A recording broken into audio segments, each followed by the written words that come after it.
grupo de investigación e innovación biomédica y ha sido docente en áreas de biología celular, bioquímica y bioética con intereses científicos en el estudio de cáncer y biotecnología médica. Entonces, ella el día de hoy nos va a presentar la charla titulada Técnicas de Biología Celular para la evaluación de compuestos con potencial actividad anticancerígena. Entonces, doctora Sandra, si quieres, por favor, para que nos compartas tu pantalla, ya para tener tu presentación. Y muchísimas gracias.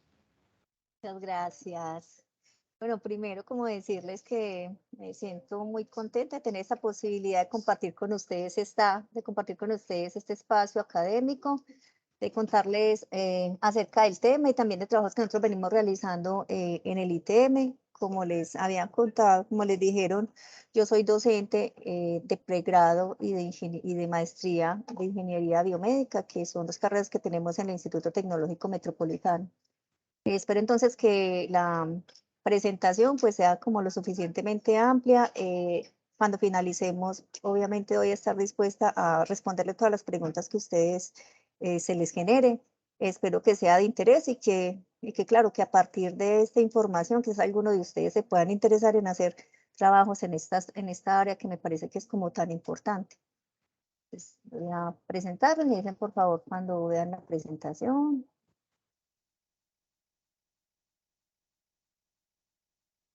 Ahí ya se está mirando. Perfecto, muchas gracias. Bueno, entonces de manera muy general les voy a hablar acerca de técnicas que nosotros utilizamos en biología celular o que se utilizan actualmente en la búsqueda de evaluar compuestos que puedan tener un potencial anticancerígeno. Pues vamos a empezar a hablar un poquito por qué es tan importante para nosotros estudiar el cáncer. Desde una mirada biológica, nosotros podemos darnos cuenta que el cáncer realmente es una enfermedad muy compleja, es muy heterogénea. En general podemos decir que es una enfermedad en la cual encontramos unas células que empiezan a funcionar de una manera anormal y ese funcionamiento lleva a que ellas se multipliquen sin control. Lo que va a hacer es, por un lado, que van a invadir tejidos cercanos y además ellas actúan como algo así como unas especies de parásitos que le roban los nutrientes a los tejidos o a las células que están adyacentes y cercanas. Entonces, de esta forma es que ella va produciendo ese degeneramiento en el organismo que puede llevar a las personas pues a que mueran a causa de esta enfermedad.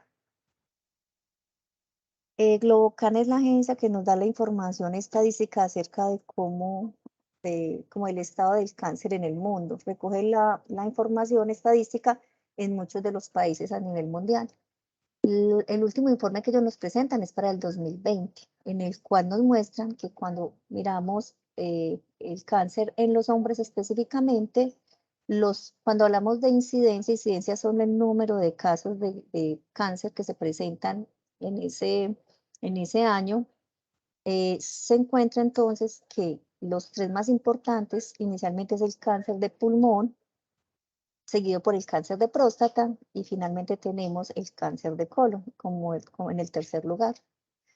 Cuando hacemos un cambio y miramos la mortalidad, lo que encontramos es que efectivamente el cáncer de pulmones ocupa el primer lugar, pero ya es el cáncer de hígado quien ocupa el segundo lugar y en el tercero encontramos el cáncer de colon. ¿Esto qué significa? Que las personas o los hombres que se enferman de la próstata, a pesar de que son muchos, es un tipo de cáncer que tiene la posibilidad de hacer un tipo de tratamiento y evitar que finalmente el hombre que padece la enfermedad pues vaya a morir a causa de esto. En el caso de las mujeres, lo que encontramos es la incidencia reportada para el 2020 es mayor número de casos, es cáncer de mama. Es importante también decirles en este momento de que el cáncer de mama, cuando miramos incluso las dos, hombres y mujeres, este es el que tiene mayor número de incidencia en el mundo. O sea, es un cáncer que está creciendo de una manera muy vertiginosa, lo mismo que el cáncer de próstata. Bueno, entonces continuando, tenemos el cáncer de mama es el primero, seguido por el de colon y continúa en tercer lugar el de pulmón. Cuando vemos la mortalidad, vemos que hay un cambio en el cáncer de mama, pues, es el ocupa el primer lugar, pero ya el cáncer de pulmón está en el segundo y el cáncer de colon está en el tercer lugar. Eso nos demuestra también que el cáncer de colon es otra enfermedad que, si es diagnosticada a tiempo, tiene unos tratamientos adecuados, pues los tratamientos son adecuados, y es posible que no todas las personas que padezcan la enfermedad vayan a morir a causa de ello. Bueno, como les dije, el cáncer realmente, cuando nosotros hablamos de cáncer, es un grupo muy grande de enfermedades, pero de base lo que tenemos son unas células que están actuando de una manera desorganizada, que es lo que provoca finalmente es que ellas tengan una alta proliferación, o sea, que se dividan de una manera muy rápida. Se ha estudiado muchísimo, llevamos muchos años estudiando sobre la biología del cáncer, qué pasa en esas células, qué es lo que tienen, cuál es su comportamiento anormal que va a llevar a que finalmente de este desarrollo, este crecimiento de esta manera tan desorganizada. Hay varios puntos importantes y característicos que tiene una célula que es cancerígena o cancerosa.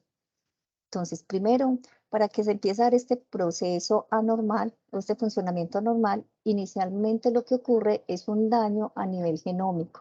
Este puede ser por inestabilidad del ADN, o incluso muchas veces podemos encontrar que es, digamos, una nueva, que son eh, unos nuevos hallazgos que se encuentran, y es que también se puede dar un daño, se llama epigenético, donde hay un mal funcionamiento del genoma, aunque realmente no haya una mutación específica dentro de él. Estos cambios a nivel del genoma van a empezar a producir que la célula empiece a tener una replicación celular alta, o sea, ella empieza a dividirse de una manera desorganizada y en una tasa muy alta.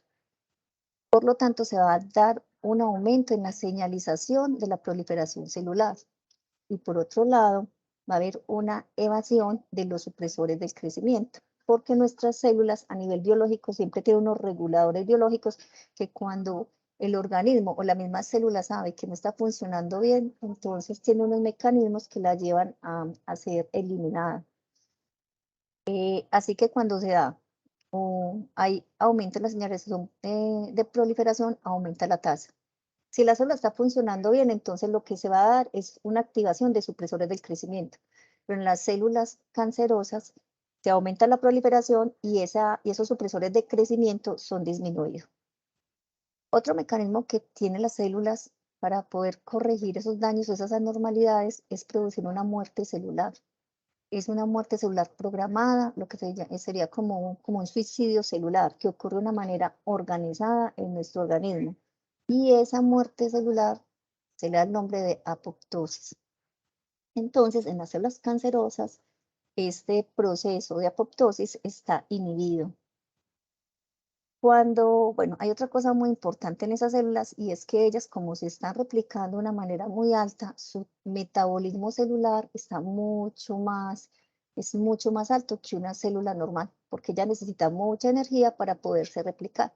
Entonces vamos a encontrar una alta replicación celular, una baja capacidad de muerte celular, o sea, de apoptosis, y además un metabolismo celular que está alterado, y esa alteración normalmente se refiere a que es un metabolismo alto. En este momento, en esta parte, entonces, ya vienen otros mecanismos en nuestro organismo, que es el sistema inmune. Hay células del sistema inmune que son capaces de reconocer células en nuestro cuerpo que no están funcionando bien. Algunas de estas células cancerosas logran sobrepasar o esconderse en ese sistema inmune, y por lo tanto el sistema no las reconoce y ellas siguen creciendo. Cuando se empieza a dar a formar una masa en el organismo, o a ver estos cambios en nuestro organismo a causa de este crecimiento de esas células, se pueden ocasionar lo que se llama unos estados de inflamación. Las células cancerígenas tienen la capacidad de utilizar esas sustancias que está produciendo el sistema inmune al producir inflamación para aumentar su crecimiento y su proliferación. Una vez que va creciendo la masa, pensemos que entonces hay un grupo grande de células que están creciendo, pero ¿qué va a pasar con las células del interior? Ellas necesitan que les llegue oxígeno y que les llegue alimentos. Entonces, en ese adenoma o en ese cáncer empieza a formarse empiezan a darse una formación de unos conductos que van a llevar sangre a al interior de ese crecimiento, con el fin de llevar pues, los elementos esenciales que requiere, que es llevar el oxígeno y alimento, y obviamente pues sacar de ellos el CO2 y los desechos. Este proceso se llama angiogénesis, que es la formación entonces de vasos sanguíneos al interior de un adenoma. Y luego, pues en un estado más avanzado, estas células ya van a tener entonces la capacidad de empezar a migrar hacia otros tejidos. Entonces, a nivel celular encontramos eso. Cuando miramos el tejido y el crecimiento realmente de un cáncer o la progresión que tiene el cáncer, entonces encontramos un tejido sano, unas células sanas que empiezan a tener unos cambios a nivel del ADN o genético que empiezan a producir un crecimiento desorganizado en ellas. Luego entonces algunas de esas células empiezan a crecer de una manera pues muy alta. Ya sabemos que tienen una baja capacidad de la apoptosis, o sea, de producir una muerte celular programada. Va creciendo el cáncer, es lo que llamamos el cáncer in situ, donde él está formando un adenoma. Tal vez ustedes, muchos han escuchado cuando dicen que una persona eh, tiene un adenoma, pero entonces dicen, bueno, ¿será maligno o será benigno? Cuando se habla de un benigno es porque es un crecimiento que queda confinado en un lugar específico, en un crecimiento delimitado. Cuando hablamos de un cáncer, que dicen que ya es el cáncer benigno o el maligno, cuando se habla de un maligno, en términos generales, estamos hablando ya de un cáncer donde esas células no se van a quedar solamente en ese adenoma, sino que van a empezar a migrar hacia tejidos adyacentes o incluso algunos de ellos pueden llegar hasta el tejido sanguíneo, pasar a vasos sanguíneos y empezar a migrar por la sangre a diferentes lugares. Pueden llegar entonces a tejidos mucho más lejanos y empezar a realizar allá un crecimiento, que es lo que nosotros llamamos el proceso de metástasis, cuando ya una persona tiene ya su enfermedad ha llegado a este proceso de metástasis, seguramente ya se encontrarán células cancerígenas en diferentes partes de su organismo. Y obviamente ya es un estado mucho más avanzado donde va a ser mucho más complejo pues poder manejar la enfermedad. Entonces el objetivo es que se pueda atacar esta enfermedad en el momento de la iniciación, antes de que inicie el proceso, cuando empieza a formarse el cáncer y cuando va cambiando esa condición de benigno a maligno, en un proceso que llamamos promoción y progresión de la enfermedad y lógicamente evitar todo el proceso de invasión y metástasis hacia otros órganos y hacia otros tejidos. En la actualidad existen varios tratamientos convencionales. Entre ellos encontramos la cirugía, la radioterapia, la quimioterapia y la terapia dirigida. Realmente los que más se utilizan en este momento es la cirugía, la radioterapia y la quimioterapia. La terapia dirigida son medicamentos que se están desarrollando, que son muy novedosos, se están desarrollando y todavía están en estudios, pero muchos de ellos dan buenos resultados. Como el cáncer es una enfermedad tan diversa, es necesario utilizar diferentes tipos de estrategias para poderlos intervenir y depende del estado en que esté la persona, el sitio, el tipo de cáncer, que tiene que definirse cuál será ese esquema de tratamiento que se puede utilizar.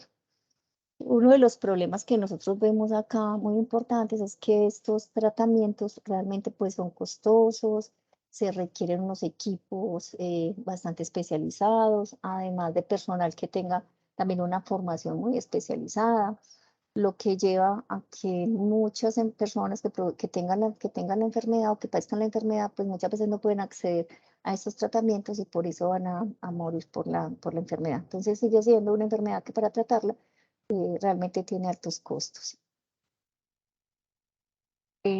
Esta es una información, aunque está viejita, de todas maneras creo que trae una información importante y es que nos muestra, entonces pues la cirugía realmente sigue siendo, digamos, la terapia más importante porque en la cirugía lo que se hace es retirar específicamente el tejido que esté afectado y eso pues va a ayudar muchísimo, pero también está la quimioterapia y la radioterapia Y en la mayoría de los casos, bueno, en la mayoría de los casos no, dependiendo pues de las indicaciones del médico, de, como les había contado, de la enfermedad, del tipo de cáncer, del avance que tenga la enfermedad, entonces en muchos de esos lo que se hace es combinar varias de las terapias, varios de los tratamientos.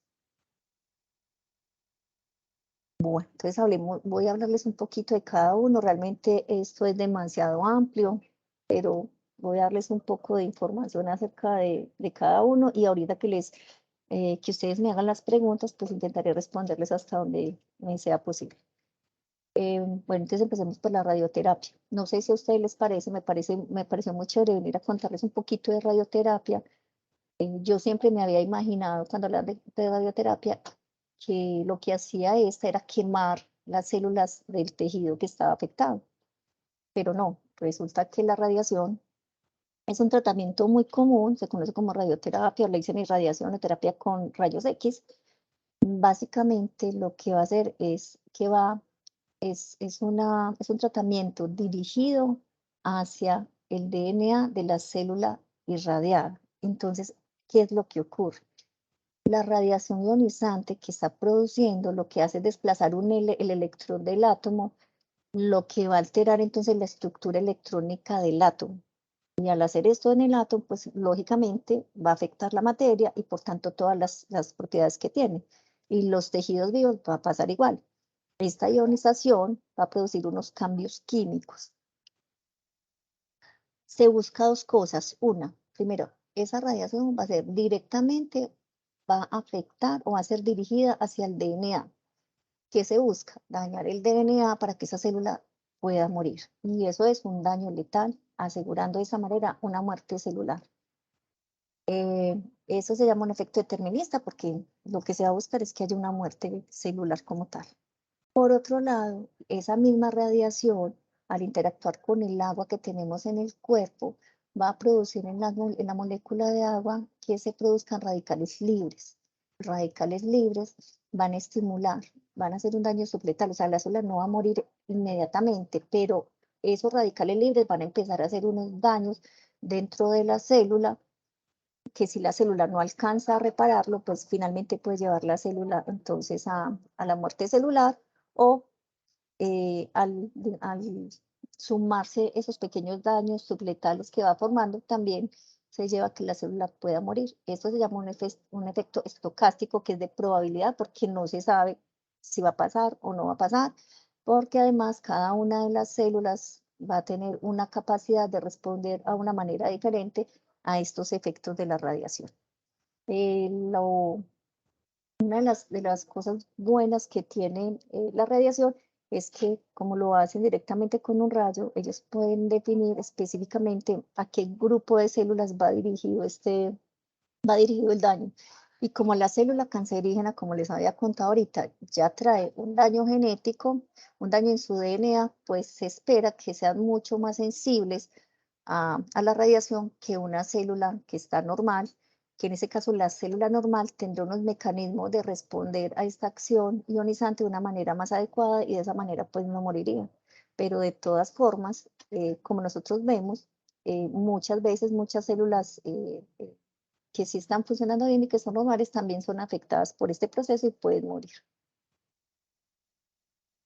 Ya cuando hablamos de quimioterapia, estamos hablando, como lo define la RAE, es que la encontramos que es un tratamiento de enfermedades por medio de productos químicos. Y les digo eso porque muchas veces uno puede buscar quimioterapia y puede encontrar quimioterapia para infecciones, eh, para, bueno, para enfermedades autoinmunes, bueno, diferentes tipos de enfermedades. Pero de una manera muy genérica se ha utilizado mucho la quimioterapia, la palabra quimioterapia específicamente para hablar de tratamientos del cáncer con productos químicos. Entonces, como les digo, eso es lo más utilizado, pero es posible que uno encuentre quimioterapia utilizada en otras enfermedades. ¿Qué va a hacer entonces esta quimioterapia? Son fármacos, sustancias químicas que son empleadas para tratar células o enfermedades neoplásicas o cancerígenas. ¿Cuál es la función de ellas? impedir que las células cancerosas se dividan. Y lo hace por dos caminos. Uno se llama citotóxico y otro se llama citostático. Los citotóxicos es que yo dé una sustancia y esa sustancia me mate las células cancerígenas de una, ¿cuáles me mata? Y el otro se llama citostático, es que esas otras que quedaron vivas y que no mueran, con el tiempo no tengan la capacidad de reproducirse. Existen muchas moléculas que se utilizan como antineoplásicos, se pueden utilizar solas, en combinación, y la elección siempre depende de los médicos tienen sus programas, tienen sus protocolos de cuáles deben utilizar en cada una de las enfermedades. Les digo, depende del tipo de tumor, de la localización, del estado de la persona, de todos los tratamientos. Como les digo, se utilizan también en combinación con la radioterapia, ¿cierto? O con la cirugía. Entonces, no hay un protocolo que sea igual y que todo el mundo tenga el mismo tratamiento para el cáncer, ¿no? Cada uno tiene un tratamiento específico. La limitación, el problema que tiene esta enfermedad, perdón, este tratamiento, como quizás muchos de ustedes ya les ha tocado quizás vivirlo, o vivirlo con un familiar, o vivirlo con un amigo, con alguien cercano, es que en este tratamiento, cuando va a atacar las células, no es tan específico. Entonces, si afecta, tiene una alta probabilidad de afectar células normales. Por tanto, trae muchos efectos colaterales, como nosotros vemos que a las personas se les puede caer el cabello como efecto de la quimioterapia. Muchas de las moléculas o las sustancias que en este momento se utilizan como antineoplásicos han sido derivados de estudios que se han hecho con diferentes plantas. Ahí hay unos ejemplos, como la vinca de Madagascar, la corteza del tejo, la raíz de mandrágora, el árbol chino. Pues se comienzan a hacer estudios con las plantas y a partir de esos estudios se van intentando identificar cuáles moléculas pueden actuar, especialmente como antineoplásico, y una vez que se han identificado, entonces ya se empiezan a producir de una manera sintética para tener el medicamento. Hay una nueva, no es nueva, sino que digamos otra estrategia que no es un tratamiento como tal, se llama la quimioprevención. Entonces lo que busca en este caso es usar agentes que sean naturales, sintéticos o biológicos que ayuden en revertir, en suprimir o en evitar ese inicio y esa progresión de la carcinogénesis. Dependiendo en el punto donde estén actuando, estos quimiopreventivos se denominan quimiopreventivos bloqueadores o supresores. Les había contado ahora que cuando se da el proceso de la enfermedad, hay un momento que se llama iniciación, el momento de la promoción donde empieza a formarse el proceso o el adenoma más bien, y luego cuando va cambiando de ese estado, digamos, de benigno a maligno, ya comenzamos a hablar de un estado de progresión. Entonces, dependiendo en qué punto actúen estos quimiopreventivos, se van a denominar como bloqueadores o supresores. Cada uno de ellos, dependiendo del punto donde actúe, tiene una acción específica.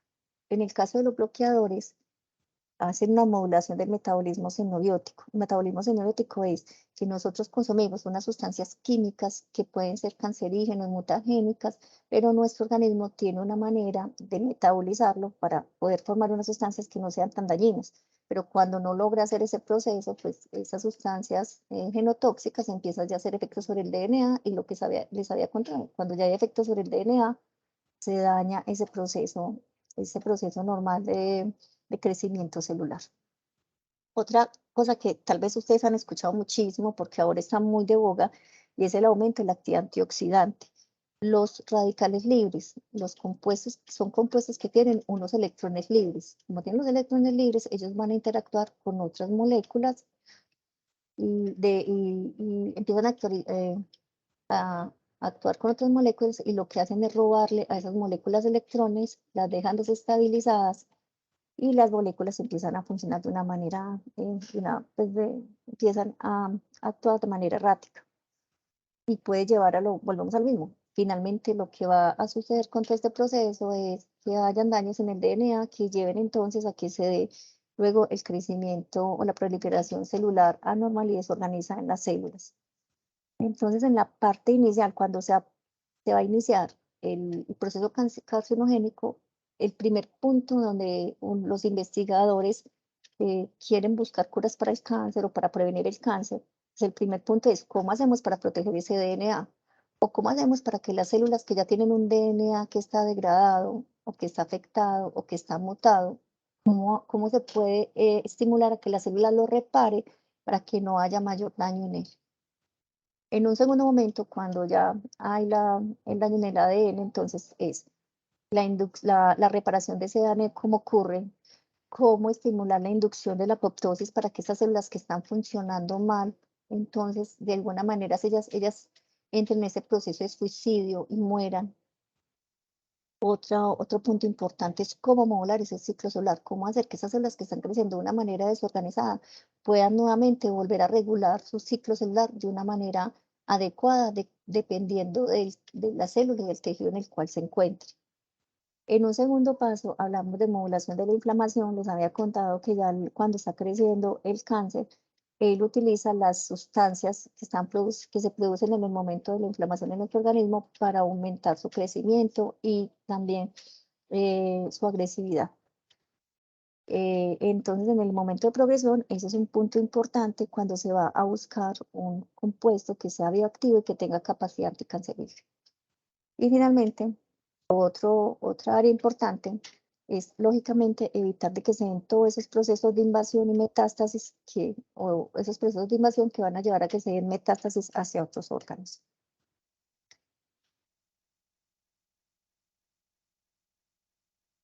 Cuando nosotros hablamos de productos naturales, se puede considerar el organismo completo. Bueno, cuando hablamos de productos naturales hay que tener en cuenta que vienen de diferentes orígenes. Puede ser de tipo animal, de hongos, de plantas o de microorganismos, de cualquiera de ellos. Se estudia el organismo completo, una parte del organismo o algún extracto compuesto puro que sea derivado de ese organismo. Pero normalmente se utiliza más el término de producto natural cuando nos referimos a unos metabolitos secundarios que se encuentran en estos organismos. ¿Qué es un metabolito secundario? En los organismos, en los seres vivos, nosotros tenemos un metabolismo que son todas las reacciones químicas que nosotros tenemos en el ser vivo, en la célula y en los órganos. Hay un metabolismo primario a partir del cual nosotros producimos unos compuestos básicos que necesitamos, como son las proteínas, son las proteínas, los carbohidratos, los lípidos y el ADN. Y por otro lado, entonces, está un metabolismo secundario, donde son las vías metabólicas, donde se van a producir otra cantidad de compuestos y son para actividades muy específicas. Por ejemplo, nosotros vemos las plantas, que unas tienen color rojo, otras tienen color amarillo, otras tienen color verde, morado. Entonces, esos compuestos que dan esa coloración a las plantas vienen de un metabolismo secundario, porque a la planta igual va a vivir si sus hojas son de color verde o rojo o azul, pero sí se producen esos colores porque eso tiene algún efecto y alguna importancia biológica para el organismo como tal, pero no tiene que ver directamente con que la planta pueda estar viva o no. Entonces, en ese metabolismo secundario sí se produce mucha cantidad de sustancias que pueden tener en algún momento algún tipo de actividad biológica, específicamente pues hablando del cáncer, que es lo que estamos hablando en este momento. Entonces hay unos procesos para hacer la evaluación de un compuesto, de cualquier compuesto químico, pero aquí les voy a hablar, por ejemplo, en el caso de los productos naturales, tenemos la fracción química o el extracto completo. Inicialmente siempre hay que hacer unos análisis químicos de esos compuestos con los cuales estamos trabajando y luego viene el proceso de hacer evaluaciones in vitro, que realmente es donde lo que yo les voy a hablar hoy, de esas evaluaciones in vitro que se hacen para poder demostrar o empezar a buscar y a predecir cuáles de esos compuestos tendrían una potencial actividad anticancerígena, para que finalmente se pueda definir que un compuesto tiene actividad anticancerígena. Hay que hacerlo en diferentes etapas. Inicialmente está la parte in vitro. In vitro quiere decir en vidrio, o sea, son experimentos o ensayos que se hacen a nivel de laboratorio, donde vamos a utilizar células o tejidos. Una vez que se tiene una buena respuesta ahí, entonces se pasa al modelo animal. Se tiene que elegir un modelo animal que sea el adecuado para el tipo de cáncer específicamente que uno quiera trabajar.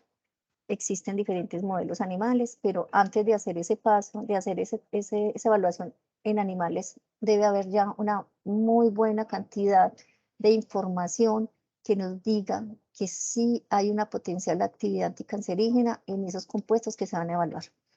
Luego de que en el modelo animal de, unos resultados adecuados y aceptables, ya se pasa entonces a hacer los trabajos con humanos, con los humanos. En humanos primero se hace con personas sanas y finalmente ya se hacen los ensayos con personas enfermas. Entonces miren que esto es un camino muy largo, poder identificar una sustancia, porque hay que identificar que sea más el beneficio que el daño, porque ya como les había contado, en la quimioterapia encontramos sustancias que sí tienen efectos anticancerígenos, pero que también tienen unos efectos colaterales que son bastante delicados para las personas que necesitan usarlo.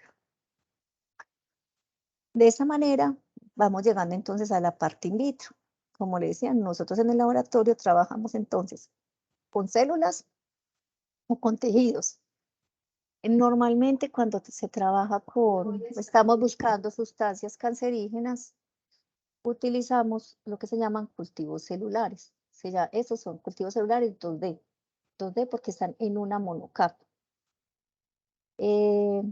Estos cultivos algunos de ellos son extraídos de personas que han tenido el cáncer y empiezan en los laboratorios a hacerles un procesamiento para que nosotros los podamos utilizar luego en los laboratorios, y estas se las van a cumplir unas características como ser inmortales, o sea que ya se reproducen y se reproducen y se reproducen, obviamente si están en las condiciones adecuadas de reproducción, y de esa manera nosotros empezamos a estudiar los diferentes tipos de cáncer. Entonces hay líneas celulares para cáncer de colon, hay líneas celulares para cáncer de mama, hay líneas celulares para cáncer de hígado, de páncreas y así. Para todos los tipos de cáncer ya se encuentran líneas celulares, y no solamente es una, en cáncer de mama uno encuentra una gran cantidad de líneas celulares, en cáncer de colon y así. En la mayoría de los cánceres hay diferentes líneas celulares.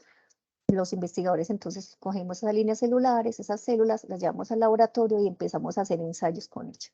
Lo que ustedes ven acá es una fotomicrografía donde se ven las células, se ven como en una tercera dimensión, porque es un microscopio de contraste que permite hacer una especie de poder visualizar las células como en tercera dimensión. Hacemos coloraciones, diferentes tipos de coloraciones que pueden ser de tipo fluorescente, como ven las verdes y las azules.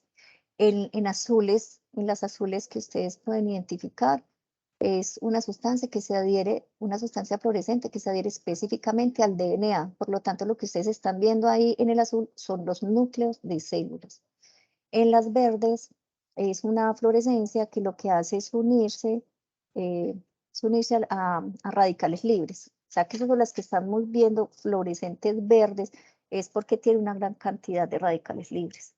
Y en la otra figura es una tinción común y corriente, no es fluorescente, sino que se observa al microscopio de luz común y corriente de color morado, que nos permite identificar las células.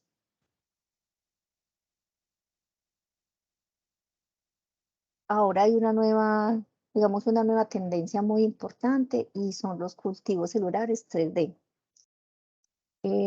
Como hemos hablado, pues el cáncer realmente no se forma o no crece en una monocapa. Obviamente, por ejemplo, cáncer de tipo sanguíneos no van a formar este tipo de adenomas, este tipo de crecimientos, pero otros cáncer, como el cáncer de mama o el de colon, encontramos crecimientos como tal, tumores que se forman, y esos tumores pues van teniendo realmente una forma 3D. Por lo tanto, de un tiempo, hace poco, pues se ha venido desarrollando técnicas que permiten poder producir cultivos celulares en 3 dimensiones. Y esto también es es importante porque nos da entonces un poco de información de ese compuesto anticancerígeno, cómo podría estar actuando realmente en un tumor que es tipo 3D, como que está en 3 dimensiones, como realmente sería muchos de los tumores que se forman en el organismo vivo. Les quería contar un poco, pues aprovechar aquí para contarles de nuestro grupo de investigación. Nosotros nos hemos entrado a trabajar con plantas cultivadas y silvestres en Colombia. Tenemos experiencia, en ese momento nosotros tenemos experiencia, hemos trabajado con mango, con agraz, con cúrcuma, con uva, con café y con maracuyá, buscando en ellos compuestos anticancerígenos que puedan ser utilizados. Lo que les voy a mostrar de ahora en adelante, eh, lo que les voy a mostrar de ahora en adelante es resultados y experimentos que realmente nosotros hacemos en nuestro laboratorio. Nosotros hemos publicado estos artículos, hemos publicado estos resultados. Entonces quiero que ustedes vean que no es una cosa pues como tan difícil, hay diferentes técnicas y nosotros estamos en capacidad, y yo sé que muchas de sus universidades estamos en capacidad de utilizar estas técnicas y de hacer estos trabajos iniciales en la búsqueda de potenciales compuestos que sean anticancerígenos. Bueno, una técnica que nos permite poder identificar la inestabilidad genómica que tienen las células se llama test cometa. Básicamente, lo que se hace es coger unas células, degradarles la membrana celular, que no nos queden sino los núcleos, se colocan en unos cubreobjetos y luego son llevados a unas cámaras que tienen un diferencial de corrientes positivos y negativos, se colocan las placas que tienen los núcleos en ella, el ADN tiene naturalmente eh, son negativos, tienen cargas negativas, la molécula del DNA, por lo tanto cuando aplicamos la corriente, pues se va a ir del negativo hacia el positivo, sabemos que los polos opuestos son atraídos, entonces el DNA, el DNA va a ser atraído hacia el polo positivo. Aquí vemos cómo se forma un cometa. Entonces, nosotros tenemos un núcleo que nosotros lo sometemos a la corriente y el núcleo queda condensado, significa que es un núcleo que tiene un DNA que está condensado y que está estable. Pero cuando en el DNA hay rupturas o lugares lábiles, a lugares que ya tienen posiblemente, no están rotos, pero sí están débiles y se pueden romper fácilmente, van a empezar, esos segmenticos van a ser atraídos hacia el polo positivo y se va a ir formando entonces como una especie de cometa. Es necesario hacer una tinción, en este caso es una tinción con fluorescencia, y lo que se observa entonces es esta formación de cometa, por eso se llama test cometa, y la información que nos está dando es mostrarnos qué tan, qué tan estable está ese DNA. Y vienen aquí entonces las técnicas de, de ingeniería biomédica, pues, el procesamiento de imágenes que nos permite entonces hacer un análisis eh, con programas, identificando entonces realmente qué tanto daño tienen esos DNA o qué tanto daño tiene ese DNA. En un lado vemos un DNA que está muy compacto y en el otro vemos un DNA que está muy degradado y es el que está formando el cometa. Se puede entonces hacer análisis de imágenes y de esa manera poder predecir de una manera adecuada cuál es ese daño que tiene el DNA. Otra técnica que es importante, ahorita les había mencionado que cuando se utilizan la quimioterapia, lo que busca la quimioterapia es tener un efecto citotóxico, o sea, matar las células. Por lo tanto, una de las técnicas importantes que nosotros tenemos que hacer es poder identificar si esos compuestos que estamos usando está haciendo realmente, está matando las células como tal. Y les voy a contar una de las técnicas que se utiliza, se llama sulforrodamina, miren la que es de color rosado. Nosotros utilizamos, aquí en ese se utilizan células que son adherentes, o sea que ellas se pegan en el fondo de los platos. se colocan las células, se echa el tratamiento que uno quiere evaluar.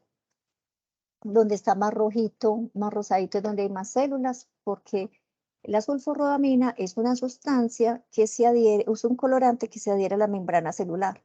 Entonces, entre más células hay, pues más membrana celular hay, y por lo tanto va a ser mucho más rojo el pocillo. Donde se ve más clarito, hay menos cantidad de células, porque hay menos cantidad de membrana celular, y pues eso se relaciona con que haya menos cantidad de células adheridas.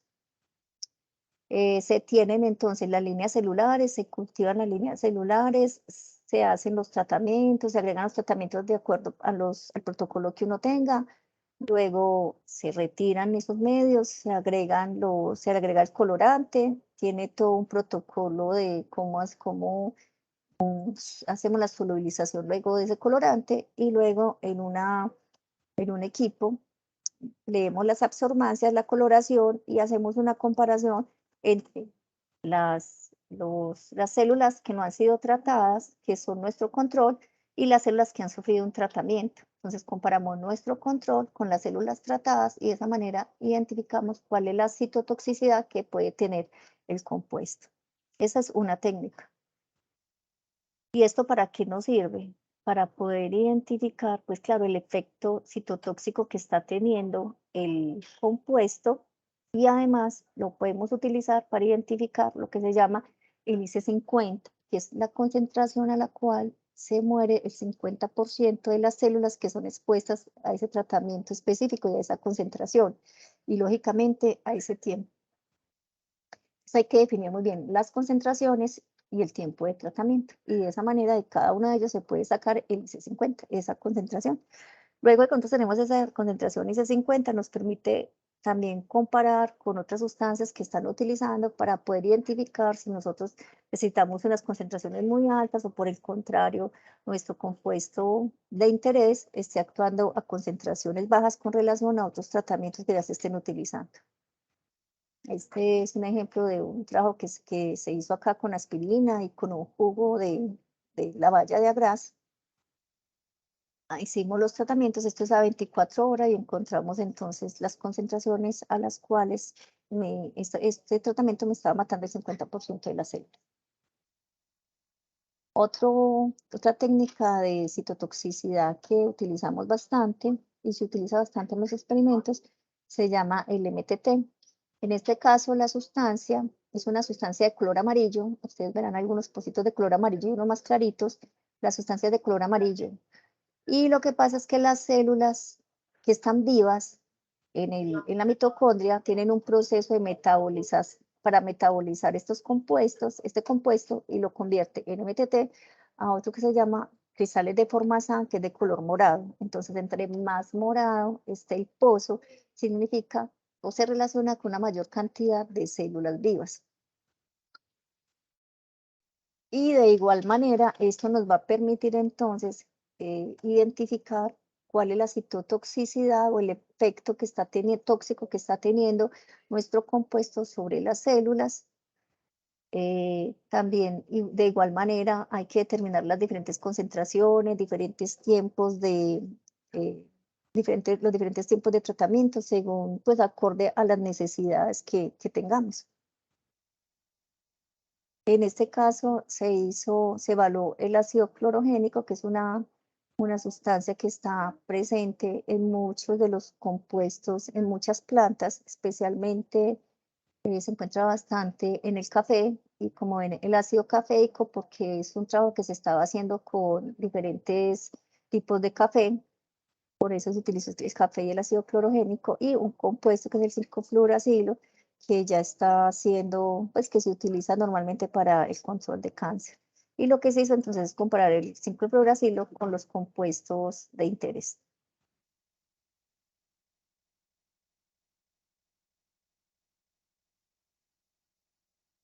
Otra técnica muy utilizada, en este momento nosotros en el ITM no tenemos un citómetro de flujo, se llama citometría de flujo, se necesita un equipo que se llama citómetro de flujo, nosotros no lo tenemos, pero sí utilizamos mucho esta técnica, y la compramos ahí en la Universidad de Antioquia, y en la Bolivariana hay citómetros, y nosotros compramos los servicios con ellos, pero hacemos todo el procesamiento, y solamente allá lo que se hace es pagarles por el servicio de utilizar el citómetro. En este caso es un equipo muy especializado donde se coge célula por célula. Cada célula va pasando por el equipo y él tiene la capacidad de leer algún tipo de tinción de fluorescencia que se le haya adicionado a la célula. Entonces, dependiendo del interés que uno tenga, yo quiero identificar si hay un tipo de sustancia, yo debo buscar la sustancia fluorescente adecuada para poder realizar el experimento. Y esto me va a dar información muy específica sobre ese compuesto específico que yo estoy buscando y puedo entonces de esa manera hacer análisis de ciclo celular, inducción de apoptosis o efectos sobre la mitocondria.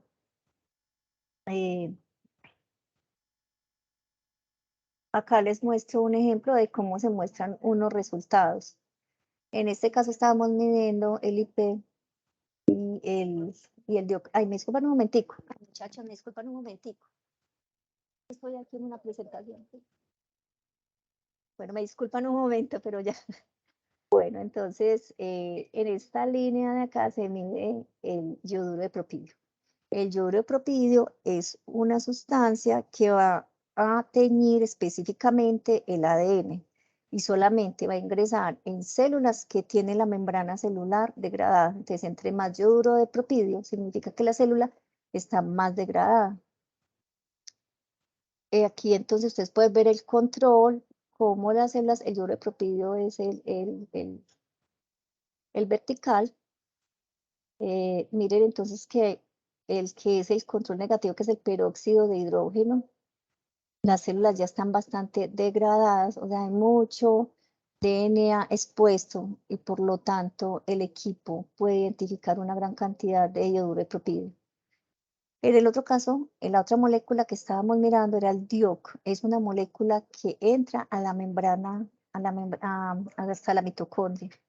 Cuando la mitocondria, su membrana está bien, el DIOC entra en ella y va y se une a unos compuestos mitocondriales y hace la fluorescencia.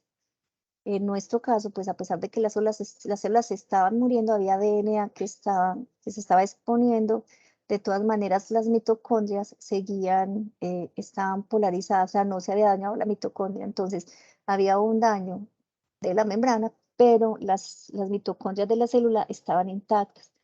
Esto nos sirve para hacer, se puede de alguna manera, digamos, comparar o nos puede predecir cuáles células son necróticas, o sea, están en muertes, cuáles están en un proceso quizás de apoptosis, cuáles son células vivas sin ningún daño que están bien y cuáles células están entrando a una apoptosis temprana. Estas figuras, pues nosotros luego lo que hacemos es hacer un análisis matemático de ellas y comparar cómo se encuentran, cuáles son, cuánta cantidad, qué porcentaje hay de vivas, cuántos porcentajes hay de muertes, hacer una comparación de acuerdo a los tratamientos que sean de nuestro interés.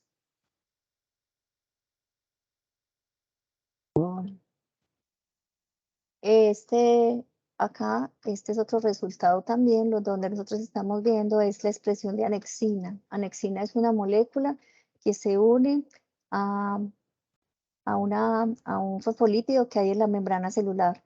Cuando las células empiezan a entrar en el proceso de apoptosis, hay, hay unos fosfolípidos que están en el interior, en la membrana celular, pero hacia el interior de la célula. Cuando empieza a darse el proceso de apoptosis, estos fosfolípidos pasan a la membrana exterior. Cuando pasa eso, la anexina es la molécula que se va a unir a ese fosfolípido. O sea, que entre más anexina encontremos sea detectada en la célula, nos está diciendo es que esos fosfolípidos que están en la membrana interna se están exteriorizando, están en la membrana externa. Por lo tanto, posiblemente esas células estén entrando en unos procesos de apoptosis.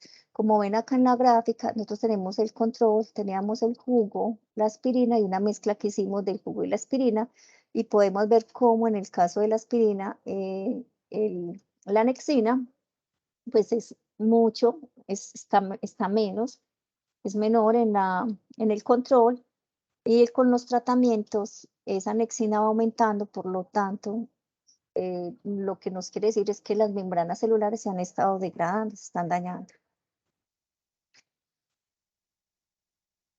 Otro ensayo que nosotros hacemos muy comúnmente es, entonces, hacemos la relación entre la anexina, como les digo, que nos muestra que esa membrana celular está sufriendo, esos polípidos se están externacionalizando, y también hacemos el yoduro de propidio. Entonces vemos qué tan degradado está el DNA y qué tan degradada está la membrana celular, y esto lo podemos de alguna manera ir comparando o irle dando un significado de que quizás estas células están entrando en un proceso de apoptosis, que les he contado que es uno de los procesos biológicos que es de mucho interés cuando nosotros trabajamos con las células que son cancerígenas o cancerosas.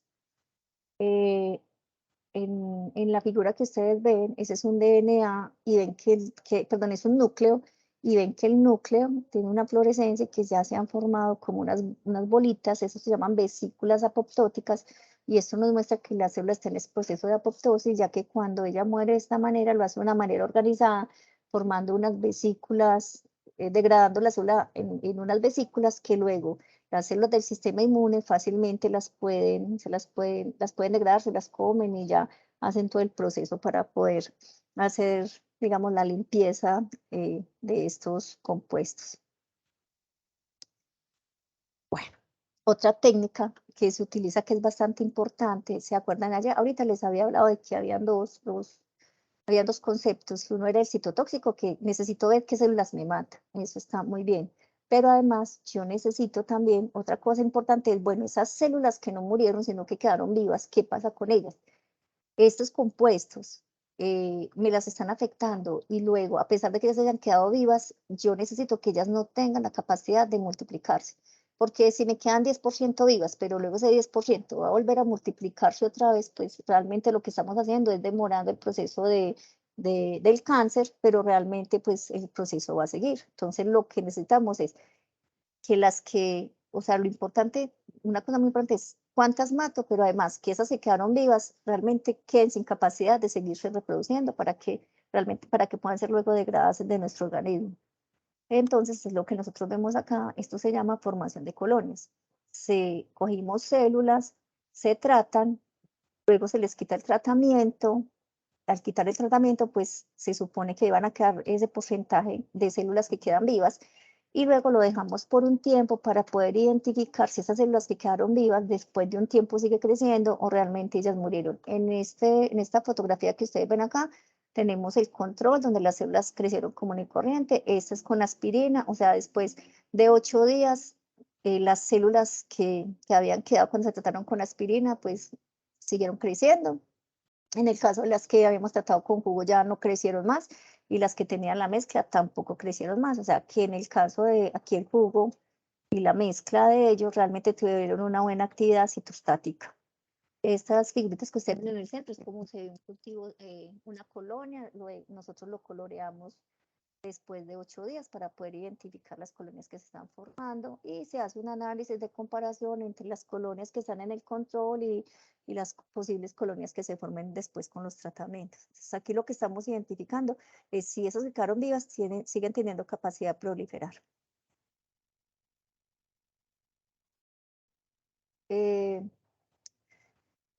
Esta es otra técnica que se llama el Buchhelin, que se llama como cicatrización. Cogemos el cultivo celular, se le hace una cicatriz con una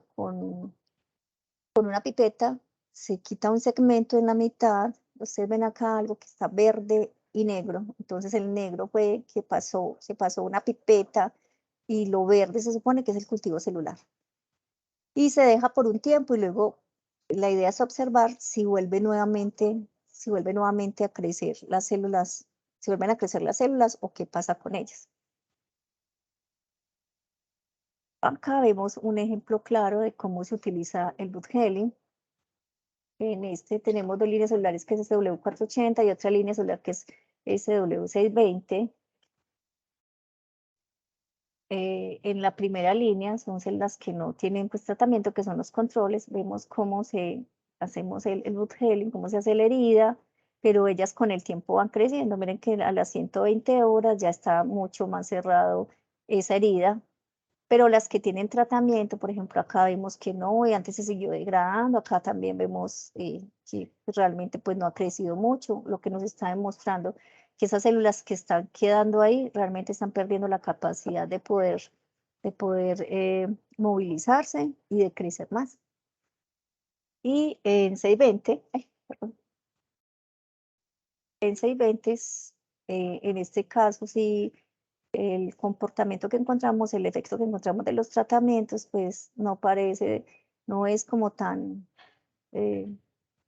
diferente a lo que encontramos en el control negativo, donde están las células no tratadas, pero con la línea SW480 sí dio muy buen resultado. Todo esto luego se tiene que sacar a unas gráficas, unos análisis que nos permitan identificar qué está pasando entonces con este crecimiento celular. Esta es otra técnica en la cual nosotros lo que hacemos es una extracción de proteínas de las células que han sido tratadas, se llevan a unas bandas, cada uno de estos puntos que ustedes encuentran acá, que ustedes ven acá, es una proteína específica, que ya es un kit que ya viene listo, lo que uno hace es solamente colocar las proteínas y exponerlas al kit, y él lo que hace es identificar la cantidad de proteína que se encuentra en cada una de las muestras que uno tiene. Básicamente se hace lo mismo, es comparar el control, las proteínas que están expresadas en el control con las proteínas de nuestros tratamientos. Y hay que hacer un análisis de imágenes que nos permita hacer, es el análisis de imágenes que permite hacer hacer la contabilidad o medir qué tanta expresión hay de cada una de las proteínas. Cada uno de estos punticos es una proteína específica y tenemos el control que se compara con un tratamiento. Hay que hacer todos esos procesos de análisis de imágenes, si no tiene uno este procesamiento de análisis de imágenes, realmente no podríamos hacer nada. Y luego entonces lo que hacemos es la comparación entre el control y los tratamientos, y de esa manera definimos cuántas veces los fold chain, cuántos cambios, cuántas veces cambia las proteínas al compararlas, como se ha dicho, con tratamiento y control. Y de esta manera sacamos entonces cómo se realiza una proyección de cuáles vías específicas pueden estar siendo alteradas, cuáles proteínas están aumentando, cuáles están disminuyendo, y de esta manera hacer análisis y relacionarlos con vías celulares específicas relacionadas con el cáncer, o incluso se pueden asociar con enfermedades.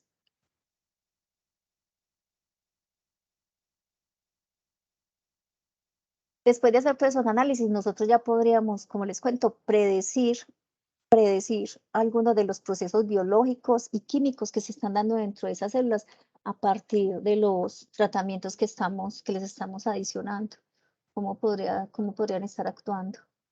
En estas fotografías lo que vemos es que se pueden hacer, las células también, se pueden hacer unas tinciones de ciertas proteínas en especial, y luego reconstruir como imágenes para saber el proceso que está pasando con con alguna proteína que sea de interés para nosotros, que ya se haya identificado que sea importante para las células del cáncer. En este caso se estaba analizando, se estaba mirando la beta-catenina, que es una proteína muy importante cuando se dan los procesos de cáncer en las células.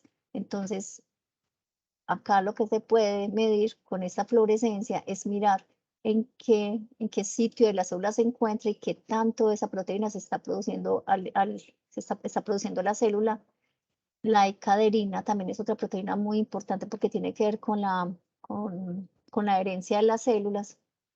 Entonces, acá se está identificando esto, y con el HESH lo que se está identificando es el DNA, o sea, los núcleos. Lo que se hace luego es hacer una reconstrucción de todas estas proteínas, o de todos estas tinciones, y de esa manera se puede identificar cuáles son los cambios de proteínas y procesos que están pasando dentro de las células, y esto puede ser medido también y pasado a tablas para luego hacer los análisis. Y de esta manera nos permite no solamente identificar el compuesto está teniendo un efecto citotóxico, o sea, me está matando las células, sino que también me va a ayudar a predecir cuáles pueden ser esas vías y esos mecanismos por los cuales están actuando esos tratamientos que estamos evaluando. Y otra parte muy importante que ahora se está desarrollando mucho y que nada de, digamos, ahora todo lo que nosotros hacemos en biología celular, todas las técnicas de biología celular tienen que ir acompañadas con todos estos procesos de sistematización. La bioinformática está ganando muchísimo peso, es muy importante para nosotros porque nos ayuda a predecir cuáles son los mecanismos de acción, cómo están actuando. Ya hay muchas herramientas bioinformáticas que nos van dando mucha información acerca de todos los procesos que nosotros vamos obteniendo. Una de las básicas, pues sí, una muy básica es el docking molecular. Lo que hacemos es coger compuestos que nosotros sabemos específicamente, como puede ser la aspirina, o cuando nosotros les estaba contando ahora, por ejemplo, con el café, que sabemos que está el ácido cafeico, entonces coger cada uno de estos compuestos específicamente y ponerlos en interacción con las proteínas. Ahorita les había mostrado que en la apoptosis, por ejemplo, nosotros podíamos identificar con el kit qué proteínas estaban aumentando o disminuyendo. Entonces, luego lo que podemos hacer, después de tener toda esta información experimental, es aprovechar todas esas herramientas bioinformáticas y entonces hacer un análisis de las compuestos que tenemos y las proteínas que nosotros vemos que están siendo afectadas y empezar a hacer entonces una simulación de cómo podrían estar ellas interactuando entonces con el docking molecular. Obviamente, antes de poner las moléculas a interaccionar unas con otras, pues hay que hacer todo el diseño de la molécula, una preparación, bueno, una cantidad de pasos que son necesarios para poder hacer finalmente el docking molecular, donde nos muestran cómo una interacciona con la otra. Y ahora también no solamente se puede quedar allá, sino que también hay que hacer las simulaciones para poder identificar realmente esas interacciones, qué tanto duran, si son muy cortas, si duran, pues qué tanto tiempo realmente pueden durar. Y también hay unas nuevas técnicas que nos están permitiendo identificar si esa interacción lo que está haciendo es, si esa modulación es inhibiendo la molécula o por el contrario, de alguna manera es estimulándola. Estos son ejemplos de ya procesos que nosotros hemos hecho aquí, con ácido gálico también, con una cianina que es una antocianina. Como les digo, es utilizar diferentes herramientas bioinformáticas. Cada día están saliendo más y más programas que nos ayudan más en poder entender eso que nosotros tenemos experimentalmente, qué significado puede tener a un nivel ya mucho más avanzado. Esta es otra herramienta que se está utilizando mucho ahora, que le permite a uno hacer algunos análisis sobre la absorción, distribución y metabolismo y expresión de la molécula. Se llama el ADME y le permitiría a uno predecir un poco qué podría estar pasando a nivel de los organismos específicos con esa molécula en especial. Bueno, realmente hasta acá es la presentación. Muchas gracias. Yo creo que ya pasaríamos a preguntas. Como les había contado, es muchísimo es mucho, pues muchas cosas que se trabajan, muchas cosas por saber. Esto es un mundo muy grande y pues la idea era como traerles un poco generalizado para que ustedes puedan conocer acerca de estas experiencias, estos experimentos, todo este nuevo conocimiento que es un área tan linda por trabajar. Sí, Sandra, o sea, muchas gracias. De verdad que uno queda cada vez boquiabierto con cada información que ustedes nos brindan y lo pone a uno a pensar tantas cosas de lo que uno no sabe. Efectivamente, aquí hay muchas preguntas, Sandra. Sí, no las va a contestar todas. Aquí hay bastante. Pero bueno, vamos a darle a ver hasta cuándo. Ajá, hasta dónde nos da. Están los chicos aquí bastante preguntones. Voy a apagar mi cámara, que definitivamente mi cámara se ve horrible. Me da pena y todo, pues porque en realidad sí me gusta aprenderlo. Pero mira que se ve Morela, horrible. eso si quieres también les puedes colocar mi correo, que es el de acá del ITM, que también con todo el gusto, pues acá estamos muy abiertos, queremos hacer muchas cosas con todos ustedes, no solamente quedarnos pues acá en el ITM, sino con todas las universidades que están participando. Entonces ahí, More, les coloca mi correo, porfa, y a la orden Claro que sí. lo que requiera. Listo. Claro, gracias, Sandra. Bueno, aquí del Pascual Bravo, Jader Sierra nos pregunta, ¿qué tan efectivo es el uso del hongo Ganoderma lucidum para ayudar a combatir los diferentes tipos de cáncer? Bueno, ¿cómo se llama la persona? Dice Jader Sierra. Jader, bueno, Jader, bueno, ustedes van a hacer muchas preguntas que algunas seguramente no las voy a saber. Esta que tú me estás preguntando, sí, porque en algún momento yo estuve estudiando bastante del hongo porque íbamos a hacer unos trabajos con él.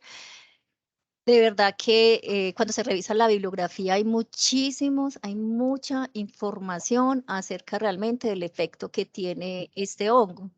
Lo que pasa es que cuando ya no lo venden a un nivel comercial, sí tenemos que empezar a mirar en qué concentraciones nos lo venden, cómo es como todo el proceso, pero realmente, muchachos, sí, en los hongos hay una gran cantidad de compuestos, o sea, hay muchos hongos que son muy promisorios, lo que tiene que ver con el cáncer, con los diferentes tipos de cáncer.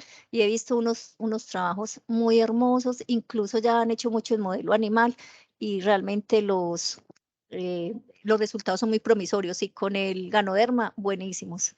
Lo que pasa es cuando uno le venden ya un compuesto, pues nos venden algo en la calle, lo que se habría que mirar es realmente cuánta es la composición que tienen, porque es muy importante con los productos naturales, muchachos, hay unas concentraciones que son las adecuadas, porque si son muy bajitas, pues obviamente, seguramente sí nos van a ayudar, pero va a ser muy lento, pero también si son muy altas, también nos pueden causar daños. Entonces, en eso hay que ser también muy cuidadosos, no porque sea algo de una fuente natural significa que entonces me lo voy a consumir en exceso y que eso me va a servir, no, posiblemente pueden llegar a ser tóxicos incluso y hasta causar la muerte, por eso es que hay que informarse bien, pero sí hay de los hongos realmente he encontrado mucha bibliografía y del Ganoderma muchísimo he buscado, y sí. Listo, perfecto.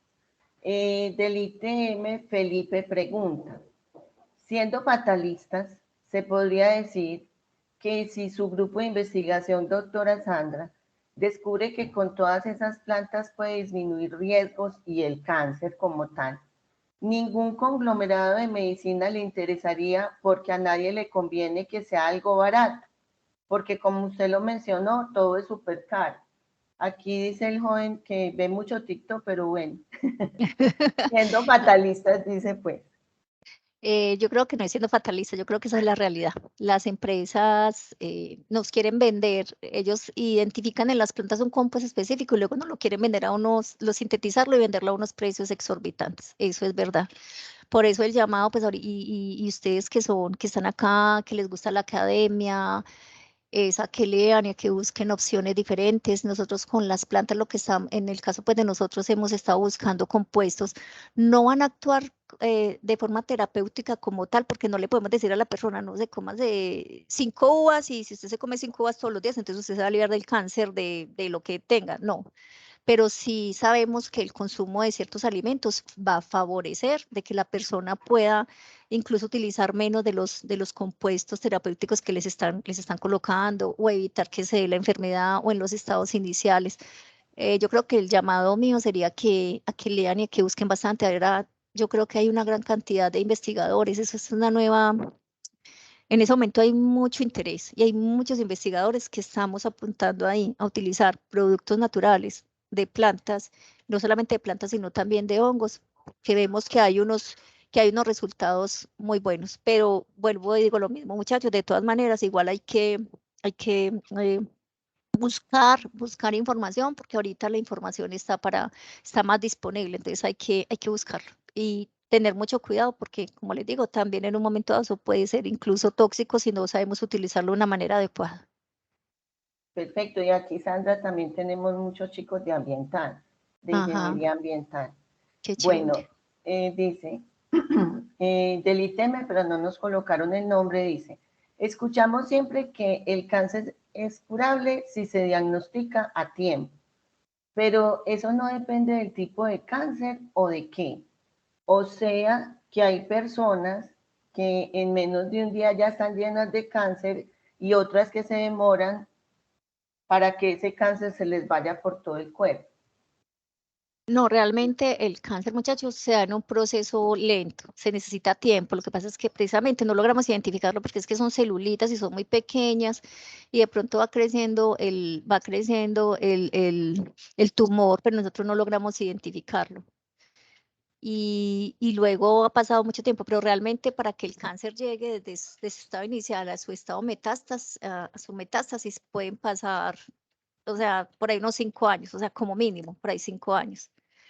Ahora, también como todo es relativo y todo depende, porque las células, como les había dicho, el cáncer es un crecimiento desorganizado de las células. Entonces, cuando es por ejemplo, un niño naturalmente tiene mucha división celular, ¿cierto? Porque él está creciendo. Entonces, él tiene muchas más sustancias para eso. Por lo tanto, un niño que sufre cáncer, el cáncer crece de una manera muchísimo más rápido que una persona adulta que tenga 60 años o que tenga 80 años, porque ya una persona de 80 años, sus células naturalmente no tienen tanto crecimiento. Entonces, dependiendo de eso, depende del tejido, del órgano en el cual se esté produciendo. Recuerden que nosotros vamos y podemos donar sangre cada 6 meses. ¿Por qué podemos donar sangre cada 6 meses? Porque nosotros siempre estamos produciendo cáncer. Entonces, cuando hay un cáncer que es de tipo, pues que está, que es de origen sanguíneo, es un cáncer que es bastante agresivo.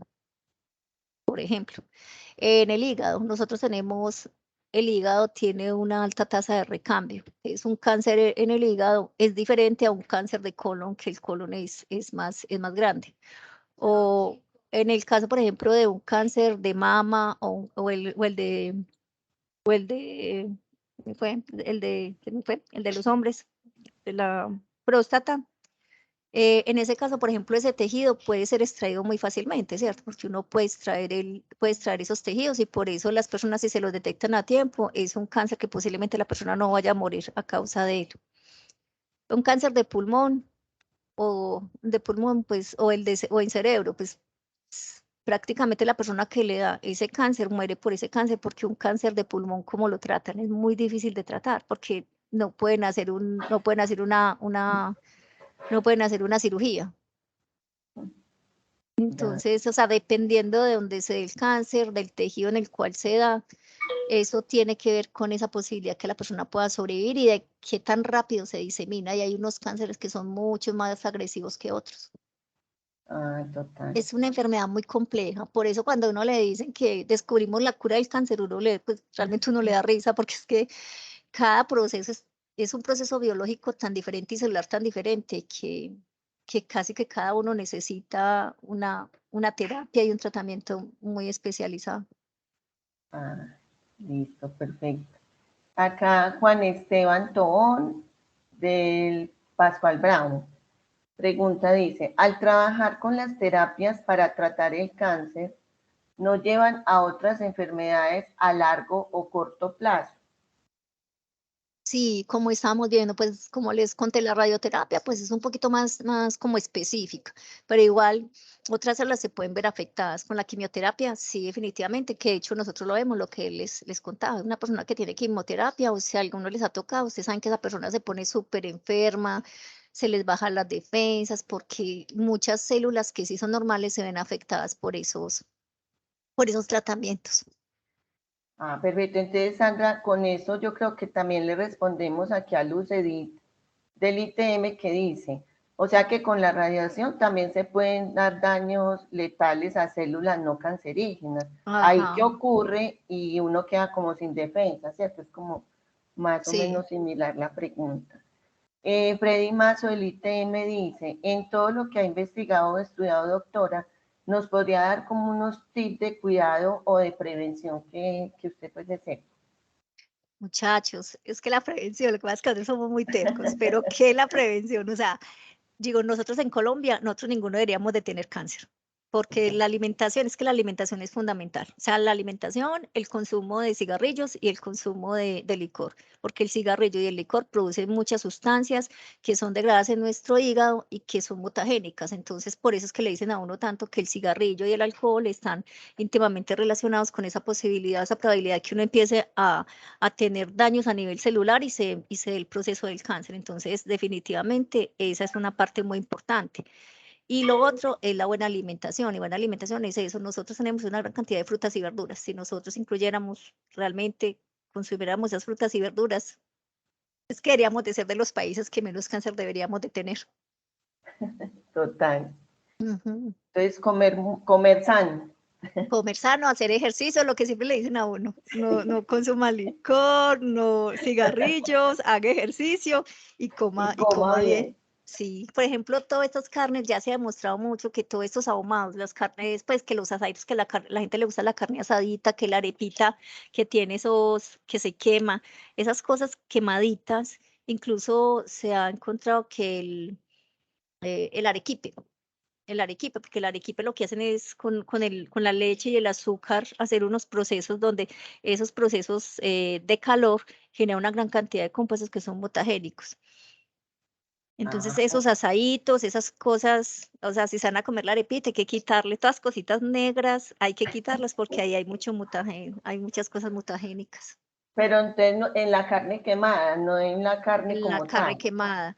La carne, pero ese como las que hacen al carbón, porque ese cuando hacen al Ya. carbón, ¿qué es lo que pasa? Ese humo, ¿cierto? Ese ahumado que nosotros, ay, que sabe tan rico, pero en ese ahumado que realmente hay una gran cantidad de compuestos mutagénicos.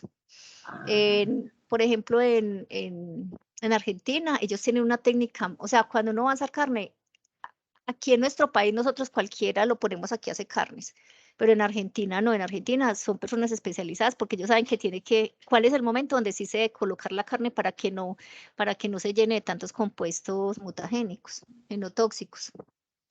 Ajá, vea usted. Hasta para Ujú. comerse la carnita necesitamos estudiar. Sí. Dice, O no, dice, ¿cómo hacer la carnita con muchas frutas y verduras para que esos compuestos químicos tóxicos, nuestro cuerpo, nuestro hígado tenga cómo degradarlos e inhibirlos para que no nos produzcan daño? Entonces ahí también podría ser acuérdense entonces de comer bastantes verduritas el día que vayan al asado. listo.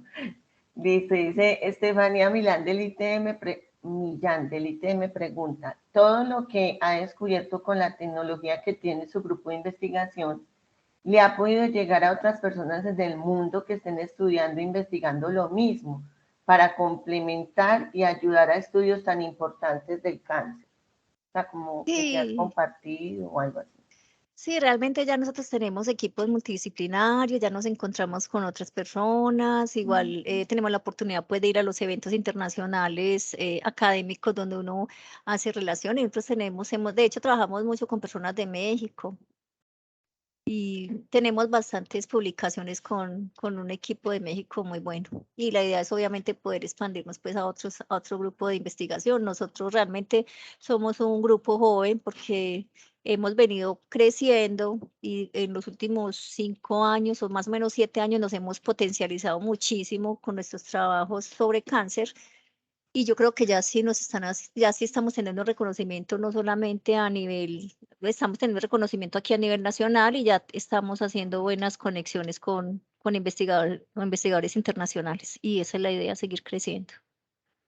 Entonces, muy bien. Entonces aquí también que tenemos varias instituciones, podrían también Sí, escribirte y si les sí, encanta el tema, podrían irse ingresando pues ahí también en el grupo y todas las cositas pues que ustedes han investigado que están supremamente interesantes.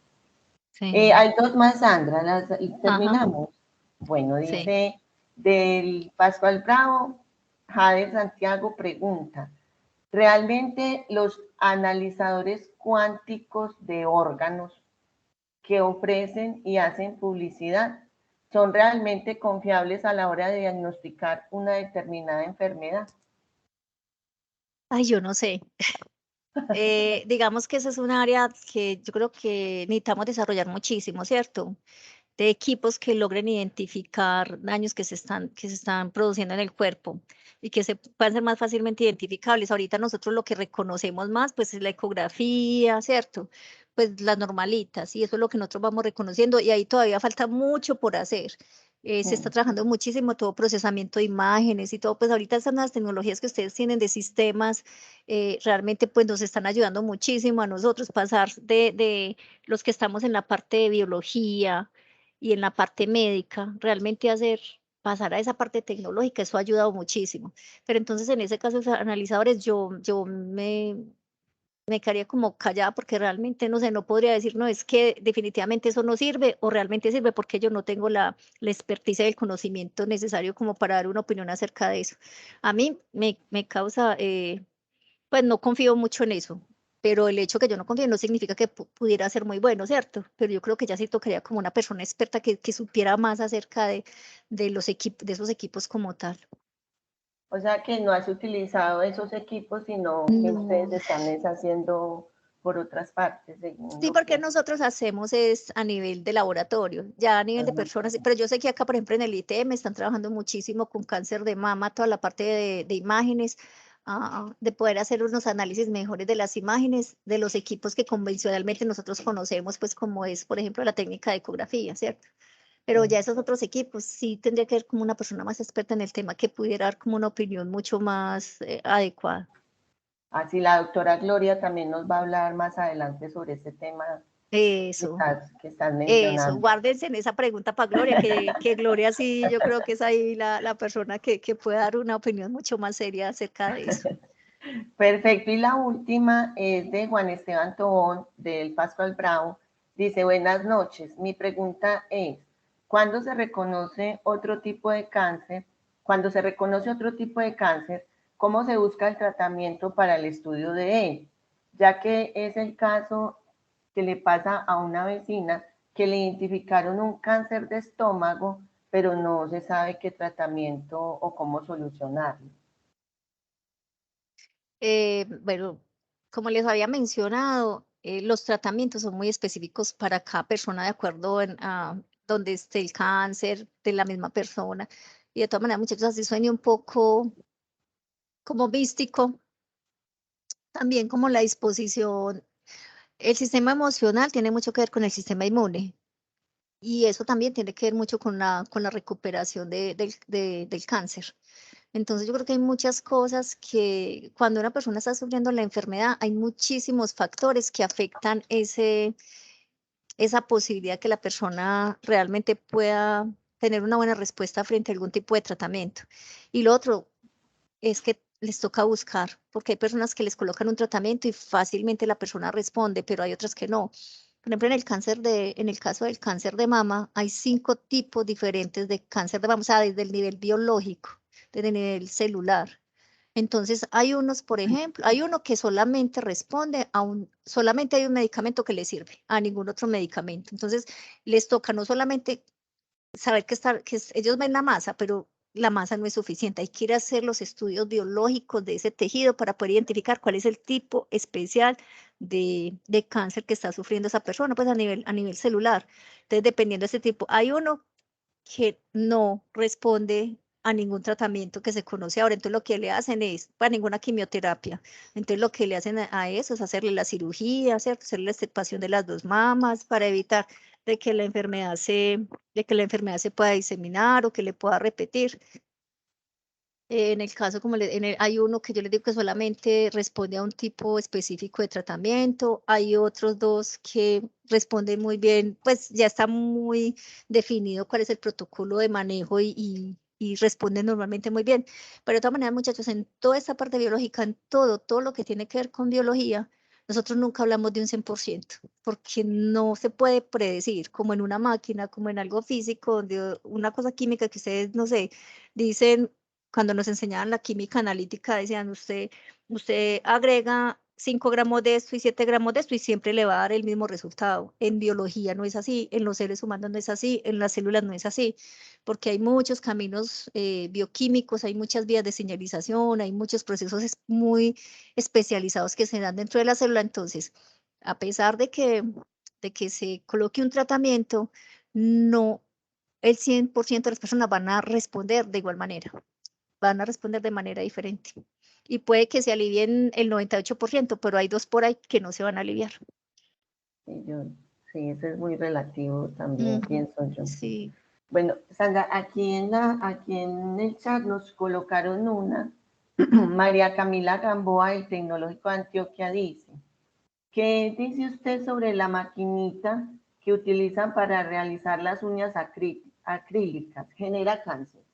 Ay, a mí se me pareció horrible. Sí, pues yo no he mirado si hay un estudio de eso, pero muchachos, es que es radiación. De hecho, nosotros el estar sentados frente a los computadores es radiación y yo espero que ustedes estén echando antisolar, porque estamos aquí todo el tiempo expuestos a la radiación de la luz, de las luces que nosotros tenemos. Entonces, todo eso es radiación y la maquinita, eso es radiación. O sea, yo no me metería mis manos ahí. Y no he visto todavía el estudio, o sea, de pronto no lo he buscado, no sé si ya lo estarán haciendo, porque eso nosotros lo hacemos en nuestro país. Yo no sé si en otros países eso se ha permitido, Sí, pero a eso es mí también me da radiación. miedo. Es A que mí eso es también me da mucho radiación. miedo.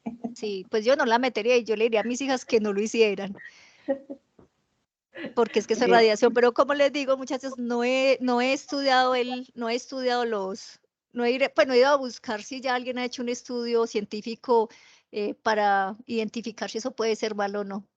Pero para mí sí, porque es radiación. perfecto, Sandra. Ya todas las dudas de nuestros chicos ya están resueltas acá. No más que agradecimiento, Sandra, por compartir toda esa investigación que has elaborado con nosotros y con nuestros chicos. Eh, pues si ya tienes alguna conclusión final ya para dar terminada nuestra charla por hoy. Bueno, no, agradecerles y que ahí está mi correo y a la orden y qué rico siempre poder hacer. Yo creo que la idea siempre es que trabajemos de manera multidisciplinaria, que trabajemos entre varios investigadores, que varias cabezas piensan más que una, pueden ver más cosas que una. Entonces la idea es, no se trata de que nosotros estemos encerraditos trabajando nosotros solos, sino que hay que abrirnos a poder compartir todas estas experiencias con otras personas y poder seguir en esa búsqueda, que yo creo que cada uno, así sea un poquitico, ese poquitico de alguna manera va aportando en el conocimiento. Perfecto, gracias, Sandra. Muchas gracias a todos por la asistencia. Les Muchas recuerdo que gracias. les recuerdo que el miércoles 28 tenemos tecnologías aplicadas a la industria de suplementos alimenticios con enfoque preventivo en la salud, una Súper, reingeniería del agro aplicado al mercado global. Va a estar súper súper chévere. interesante. Sí, yo voy a estar ahí, yo no me lo voy a perder, va a estar súper chévere. Súper, sí, sí. Yo he estado Sí, leyendo también poquito, pues yo leo siempre un poquito de todo lo que ustedes nos van a decir, porque a veces uno se siente pues que y muy ignorante en el tema, pero definitivamente todo es supremamente interesante, jóvenes. Muchas gracias a todos por su asistencia. Descansen. chao, gracias. Feliz Gracias. noche. Chao, Luego. Buenas noches. chao. Buenas noches, gracias. Que estén bien. Hasta pronto.